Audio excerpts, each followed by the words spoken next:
learn about another voice and culture of Taiwan with We Love Hakka. 现在就让我们一起加入客家风情，大家来讲客家吧。Hey, what's up, everyone? It's time for another edition of Practical Hakka on ICRT. Hello， 你好，大家好，我是 Alice Pong。Hello, 你好，大家好，我是 Joseph Ling. And this month we're teaching you a situation, very practical, that you might do on a daily basis because we all have to eat, and that is to have a meal together. 一起吃饭吧。穷哈来去吃饭啦。穷哈来去吃饭啦。有的时候是因为很久不见的朋友啦，但也有可能呢，有一些朋友是就是要介绍一些朋友来一起认识新朋友。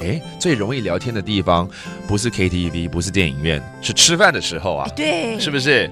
其他都会被分心嘛，吃饭就可以边吃边聊。So let's say you're in a situation where your friend wants to introduce more friends and hang out together. They will introduce you together during a meal. 所以我们第一句就来介绍个朋友给你认识。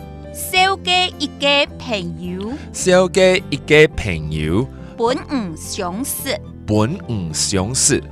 相似，爸比相似，就好像是相似嘛，对不对？对啦，认识，没错，认识。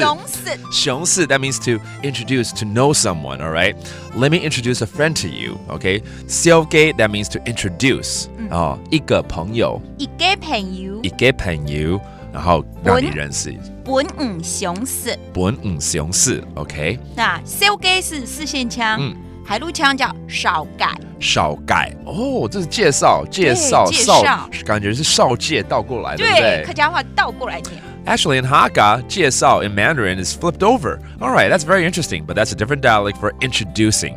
那对方的答案当然就是好啊，约什么时候 ？Sure, when shall we meet up?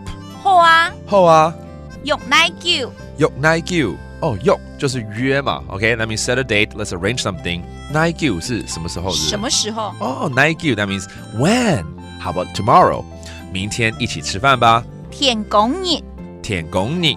窮下來去食飯啦。窮下來去食飯啦。Let's have a meal together tomorrow.